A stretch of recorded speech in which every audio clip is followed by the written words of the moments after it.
Okay, darlings. Guess what? I'm sure you've heard. I'm sure a lot of you have actually seen it. I had watched it a couple of times before I started typing up my notes. We have before us Love is Blind, and this is the UK edition. So while we wait for Love is Blind US season 7, the Netflix gods figured, you know what? Go ahead and have a little bit of taste of something from across the pond. So here we are. So who's who on the show? Who's going after fame? Well, my thing is there going to be an Uche type of menace this season? I mean, I'm just saying. Or is there going to be like a Clay and AD sort of showmance? Will there be a couple who would remind us of Lauren and Cameron? Well, we'll see. We'll see. So let's get right into the first episode. I'm here for the cheeky banter, the British references, like the budgie smugglers. I haven't heard that in a long time. The Vicky Sponge, and some other very British things. So I'm not doing a play by play, but we will be sharing. I will be sharing rather my thoughts on the potential couples that I see on the screen forming based off of episode 1. And of course, that includes the love triangles because, duh, if you're dating all of the same people and the same exact amount of allotted time, there's bound to be overlapping dates and even more overlapping emotions. Thank the Lord. They won't be swapping salivas because, ooh, child, that would make for something like Love Island. And this show is not it, okay? Or at least it tries not to be. All right, then, let's see. Freddie. Mm, girl. Freddie is just a cutie. His Adonis like physique likely causes some knickers to get a bit twisted out in the real world, except if we are to believe him, he's not exactly the popular type with the ladies, especially since he's a funeral director.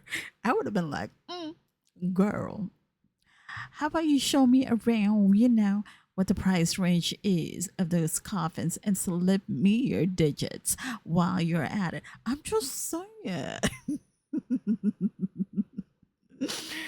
Yes, yes. It's like being a wedding planner, except for dead people. I mean, if you're into that, it doesn't gross you out.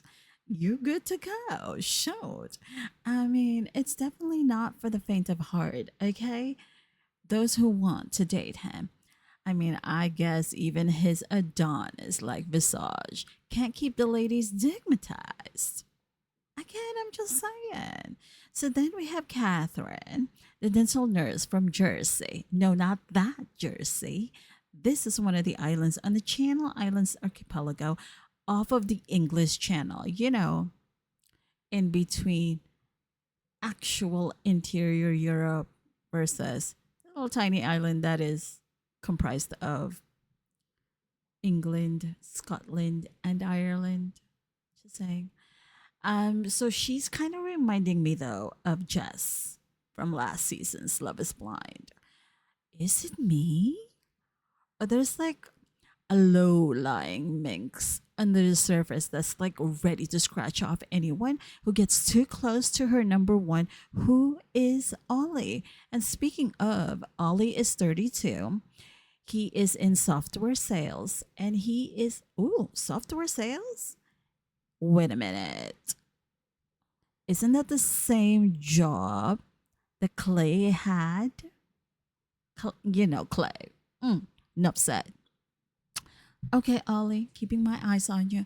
And anywho, so he's a self professed, quote unquote, Craig David look like? I mean, yes, Craig David is older now, so he does look like Ollie now. Ooh, damn, was that a dig? But Ollie does look older, doesn't he? Oh, way older than 32, honey. Anywho, he's also said that in the past, he's tended to date with his eyes, which again makes me think he's a little player. But he does add that now he wants to change it up. Okay, sir. Mm, still keeping an eye on you. Let's move on. The love triangle to Catherine and Ollie is our girl Demi. She, like Ollie, is from London and is a safeguarding and attendance manager. That kind of sounds to me like a whole pass monitor, doesn't it? Well, Demi does share a lot of shared extracurricular activities with Ollie, such as boxing and training. But she also shares that she's often friend zoned because she's very sporty. And men can be competitive. Yes, they can, honey. Yes, they can. Of course, this love triangle wouldn't be devoid of snark by way of Catherine, who threw Demi a side eye when she overheard that Ollie and Demi had a good time during their date. Like, okay, right, girl. It's only the first day, you know. I mean, if you haven't already sunk in your claws into him, then you best get the move on. Until then, calm your tits. So, where was I? Oh, Catherine. Yes, girl. You know, it's a competition. I get it. But again, calm your tits for a minute. My lord. Next, we have Sabrina. She's 35, who is from Belfast. And was extremely close to her grandma who recently passed away. And she shared that coming home after her funeral made her realize that it would have really been great to come home to someone who could comfort her. And she goes on a date with Steven, who is 39 from Birmingham and a gym owner. He and Sabrina also have a lot of shared commonalities, such as gratitude journaling, being close to their grandparents.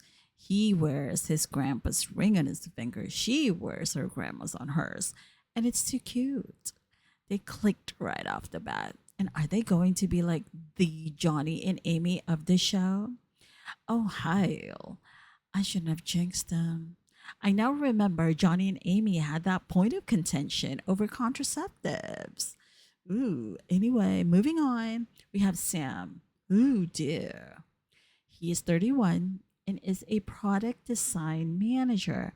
He is definitely not shy about talking about a lot of things that has to do with himself, his physique, his conscious efforts to make himself a bit more attractive by getting a nose job, showing off his bod on Instagram, and being his cheeky self with the ladies when he's out at the pubs or bars or whatever. He says he's tired of going to weddings without a plus one. As cheeky as you are, I don't think you need a plus one, sir. I'm just saying. Um, but I would say you probably have to fix that thirst trap persona first if you really want to land a good one. Okay? Ooh, wait. I forgot this is Love is Blind. Never mind that. Crazier things have happened on this show. And so we see him with his date Jasmine, who is a mental health nurse who bonds with him over shared goals of both wanting children, being affectionate, and Sam even threw in that he's been told he's an amazing kisser. Okay, Sam, dial it back a bit with the self complimenting, Bo. Damn. Or maybe it's because you call yourself a big kid that your inner child is complimenting itself, but then it manifests itself out far too often. I'm just saying. Just saying. Next to Sam's date is Nicole. So Sam is in a love triangle ish with Nicole and Jasmine. Nicole is 29 and the head of brand and marketing. And she strikes me as someone who is got a cool head on her shoulders, like a no nonsense sort of gal, but not crude. Is it me though? Or are these contestants slick trying to gauge the physique of their counterparts by like inserting specific talking points like CrossFit, going to the gym a lot, being a sporty person? You know what I mean? Or maybe it's just me. Anyway, so let's continue with Sam's date with Nicole, where of course Sam has to gas himself up by telling Nicole that she'll be impressed when she sees him in person. Like, will she though? I'm sorry, sir. I mean, if we're talking like, who are we comparing this to amongst the contestants? Freddie? She definitely will not be. I'm sorry, Sam. Just, yeah, sit down, sir. Just sit down. Then again, did he forget that the premise of the show is not to focus on your physical attributes? What the hell is this? I mean, look, is he cousins with Megan, not the Fox? What was her name again? Shoot. Wait, what was that? Oh, Chelsea. Is he doing the pick me UK edition? And Nicole is right to clock it when she told Sam that he's saying all the right things and that he's very sweet. To which Sam responds, but the sweet guy never wins. Sir? Someone sounds like they've been passed over for the quarterback one too many times. I'm just saying. I'm just saying. So now we move along to Nicole's love triangle. Sam is the other one. Binaya would be the other one. Binaya, who is a 33-year-old structural landscaper, and he tells Nicole he's well traveled, technically homeless, which rightfully so elicited quite the reaction from Nicole. I mean, sir. He does clarify that he's not living in the street, but does stay at the job sites to complete the projects that he's working on. They also share their love for nature and being free spirits, with Nicole sharing that Nicole had shared that, her corporate job is a means to an end, that she doesn't want it to be her end all be all. So we're back to Sabrina and Steven. These cutie patooties. Steven even calling himself a happy bunny, who was like having a great date until the subject of children arose, and it was like, oh, pump the brakes. Because Sabrina said she's fine with or without a child. That took Steven for a loop, honey, because he wants little Stevens walking around, running around, climbing the trees, all kinds of things. Yeah. So that might be an issue for them if they move forward into a deeper relationship. Like, I don't think this subject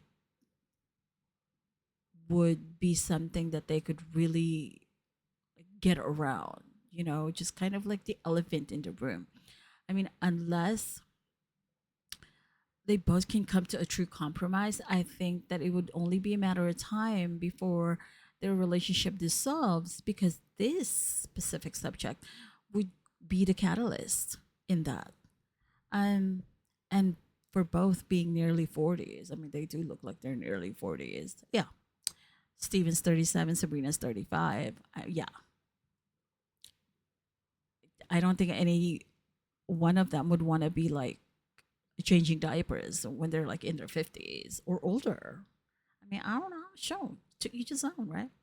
So we move on to Sam and Jasmine's date, where Jasmine shares during her confessional that she was actually cheated on in a previous relationship, and the dude even got someone pregnant while he was dating her. Like, damn.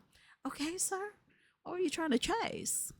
That clock or something else? Anyway, then we seg into Jasmine's date with Bobby. That is her love triangle besides Sam. Bobby is kind of mousy to me. Okay, I mean, look, it's just to me. He does work on cruise ships as a luxury goods buyer. Like, wow, wouldn't that be nice? That's girl's dream job. But look, he and Jasmine hit it off, and now she's second guessing her attraction to Sam. Like, girl, go with your gut. Go. with your gut. Unless you used your gut with your ex who got his boot pregnant while still going out with you, in which case, well, probably your gut wasn't a good one that time. And then the traveling nomad, Benaya, who even after marriage still wants to continue a semi nomadic lifestyle, as this gives him freedom and is a form of escape for him. I mean, I hope he's not using that just to get away from his home responsibilities. Although Nicole seems to really share his love for the nomadic lifestyle, I really wonder if she knows what that entails, especially when you're married with children. And on that note, we are back to Steven and Sabrina, whose previous date ended on a cliffhanger, and they seem to have come to a compromise about having children. Sabrina opens up she's willing to adopt or have a child via surrogate, as she feels that she'll be needing a couple of years anyway post her wedding to get adapted to married life. And by that time, she'll be in her 40s, where it's much, much more difficult to carry a child to term. And for his part, Stephen, after a quick hesitation, he got himself together to express that he's okay with that. But is he though? Is he though? He likes Sabrina so much right now. But that reality will be different once they're out in the real world. A while, a while. I sure hope these two go the distance, child. I mean, look, I hope he's not just hoping, like somewhere in the back of Sabrina's mind, that he can change her mind. Because, yeah, that's a recipe for disaster. So Sabrina further shares with Stephen that her childhood had some traumatic years where the dad that she grew up with wasn't actually her biological dad. Like her mother just told her when she was 28 that she was, basically out there on those cobblestones, cobblestone streets, laying it low and spreading it wide, honey. Okay, so she didn't say that phrase precisely, but damn. To find out that the dad you've been chasing after, he divorced your mom, isn't actually your dad. And that he knew. Damn. Wow. Her mother needs to go to Moray. Is it still Moray? I mean, I don't think Jerry Springer's around anymore. So, anywho, or just Judy or somebody. And hey, look, all of this didn't deter Steven. So, he's like her gentle giant. It's too cute. It's like her granny spirit is in him. I really hope they go the distance. For his part, Steven shared that prior to, he had a long term relationship and his partner got sick. Eventually, a tumor was found and she was diagnosed with cancer. She and Steven spent agonizing months together while she was battling her disease. And in the end, she wanted to focus on getting better and for Steven to find someone else who can complete him. So for her, it was like she had to set him free. And although it pained him, he understood that it was her way of caring for him as well. So here we are in the present. And I hope the best for his ex girlfriend. I hope that she's well. And according to Steven, he thinks she is. So hopefully she is. So anyway, lastly, we circle back to Catherine and Freddie. Catherine's ugly crying because she and Freddie seem to share a little too much for comfort in the way of family lineage. Like they have the same last name. Their grandpa's names are William, called Bill, and are they cousins? Look, per Netflix, nope, not at all. Okay, Netflix, we'll take your word for it. All right. Anywho, Catherine is still torn between Ollie and Freddie. I think she likes Ollie better because that's her type. Like she can feel his bad boy ish energy. As for Ollie, he's torn between Demi and Catherine. And though he feels Demi is a bit more reserved, he thinks that there may be something there worth exploring. Demi isn't making him dig too far too deeply though, because she does open up to Ollie that her heart is with him. To which he responds, right now, I'm not 100% sure about basically how he feels about her. But he just asked her about it. Like, where is your heart at? Sir, did you just want your ego stroked in just that minute, like in that second? What was that about? Is he like the ghost of Uche or Clay come to pester us with their nonsense again? Ugh, honestly. So as for Demi, when she was talking to Catherine about her shared like for Ollie and where this road might lead them both, like sure, I would be like, no, girl.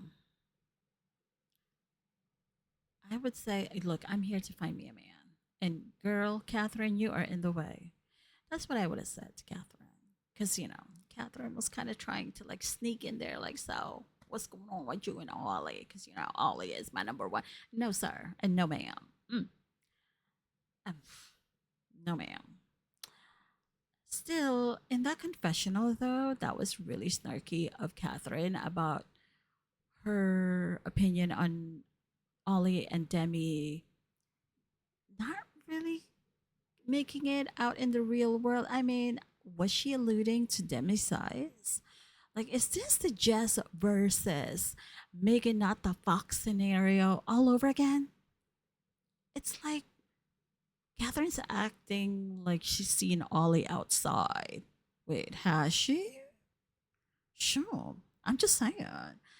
She at least didn't pull an Uche. And what was her name now? Oh, Lydia. Ooh, awkward. Thank the Lord. That is not the case here, okay? But before the episode ends, our slightly less muscular Thor, aka Steven, proposes Sabrina in one of the most heartfelt ways we've seen on the show in all of the seasons it's been around. I meant Love is Blind, period. Okay? It was like when Cameron proposed to Lauren. Nostalgia, y'all. Nostalgia. It's like hitting your auntie hard. I know, I know. Anyway, damn it, Netflix. You had to give us another cliffhanger because Sabrina sounded like she sounded to me like she was about to rattle on about Steven's good traits, but ooh, I hope she doesn't say no. And so the episode ends on that cliffhanger. Darlings, I shall see you in the next go round. I think I'm just gonna do like like all of the available episodes, kind of thread them together because I mean, there's too many filler scenes, but really, I feel like from episode one, we already know who the couples are that cameras are actually going to be following, right? So I think I'm just going to focus on those. And darlings, I shall see you all on the next round. Ooh, guess what?